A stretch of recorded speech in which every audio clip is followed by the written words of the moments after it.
Bonjour à tous, alors aujourd'hui je vous propose un découpage très simple. Je vous propose de réaliser un flocon de neige. On y va. Alors il va vous falloir du papier et une paire de ciseaux. Alors bon, un papier à la base il faut un papier carré. Donc un tout petit rappel, si on n'a pas de papier carré, c'est pas grave. Si on a un rectangle, on vient juste rabattre le petit côté sur le grand côté. Comme ceci. Hop. Et on vient juste découper ce qui reste. Hop. Et comme ceci, on obtient un carré. Donc voilà, juste un petit rappel. Ensuite, on va faire juste un petit pliage. Donc on va refaire le triangle qu'on vient de faire. Donc on fait côté sur côté comme ça. Donc on a un premier triangle. Et on va faire un triangle plus petit. Donc on va rabattre ce côté-ci sur ce côté-là. Hop. Donc voilà, donc on a notre triangle et on va travailler à partir de là.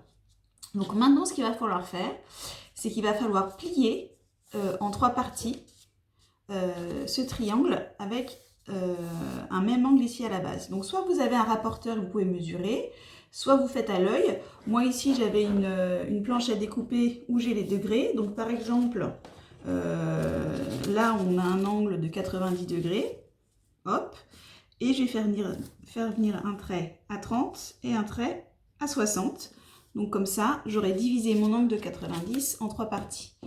Si vous n'avez pas ça, c'est pas grave, vous faites à l'œil. Donc vous faites un premier pli, donc au tiers, voilà, comme ceci, et un deuxième pli.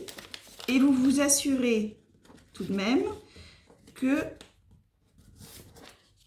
ça se recouvre. C'est-à-dire que si vous arrivez avec votre papier qui est comme ça, c'est pas bon. Vous allez avoir des difficultés pour faire vos flocons. Donc, si vous faites à l'œil, juste assurez-vous que les trois volets se superposent bien. Donc là, on a notre base et on va venir découper ce qui dépasse. Donc, on va venir de cette pointe-là à la pointe qui se trouve de l'autre côté. Parce que là, moi, j'ai plié une fois d'un côté, une fois de l'autre. Mais il va falloir découper tout ce qui dépasse pour avoir notre base de travail.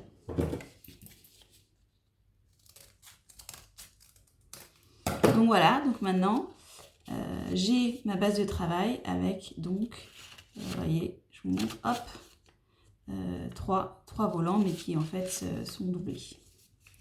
Donc maintenant on va venir faire découper notre flocon. Et donc je vous ai préparé 2 modèles. Donc pour que vous voyez bien, j'ai déjà pré-dessiné. Donc l'idée c'est que ici, il va falloir sur au moins un des bords, voire des deux, garder de la matière puisque ça va être la base de notre flocon. Et il faut que quelque part dans votre flocon, vous gardez un trait qui traverse pour pouvoir solidifier le flocon. Ça va être par exemple le centre du flocon ici. Si vous découpez, si vous ne maintenez que cette partie-là et quelque part vous n'avez pas quelque chose qui traverse, en fait ça va tomber parce que ici vous aurez juste ces morceaux-là et vous n'aurez pas le centre. Donc gardez bien au moins un des côtés et puis au niveau de la base, quelque chose qui va tenir votre flocon au centre. Donc on peut faire ici, c'est des formats plutôt rectilignes. Donc l'idée c'est de faire vraiment ce qu'on veut. Vous pouvez trouver, si vous le souhaitez, des modèles sur internet. Mais moi je trouve ça plutôt rigolo de découper et puis d'avoir la surprise que l'on veut. Donc là j'avais fait un dessin au préalable, mais vous pouvez y aller directement avec les ciseaux. Soyez créatifs. J'essaye d'aller vite. Voilà. Donc comme je vous le disais, on garde l'arête sur moins des côtés et puis une base au centre. On peut quand même découper des petites encoches si on souhaite. Je vais vous montrer ce que ça fait après. Et puis au niveau de la base, on peut éventuellement enlever un morceau qui va faire un trou au niveau du centre de notre flocon. Donc voilà, je déplie.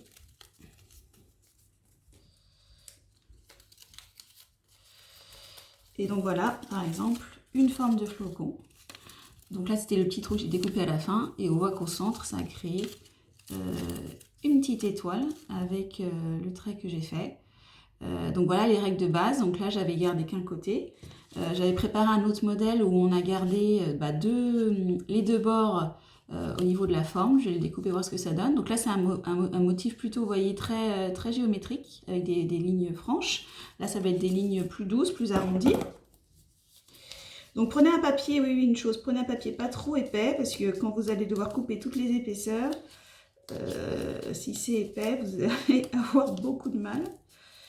Donc je vous conseille quand même un papier pas trop épais. Et donc c'est là que vous voyez quand même qu'il faut bien qu'à la base votre pliage se superpose bien au niveau des trois volants. Sinon vous n'allez pas avoir quelque chose d'harmonieux et vous risquez d'avoir une des branches du flocon qui ne tient pas. Hop. Donc voilà un autre exemple. Donc j'ai bien gardé les deux bords. Là j'ai pas découpé en bas, donc le centre sera plein. Et donc on va voir ce que ça donne. Donc moi j'adore ce moment où on découpe, on déplie le papier, ce qui crée la petite surprise.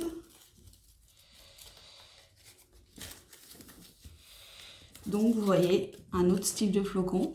Et donc là, comme on voit bien là, finalement là où c'est le petit bout que j'avais découpé. Donc là j'ai gardé les deux bords pleins. Donc ça permet d'avoir d'autres types de motifs.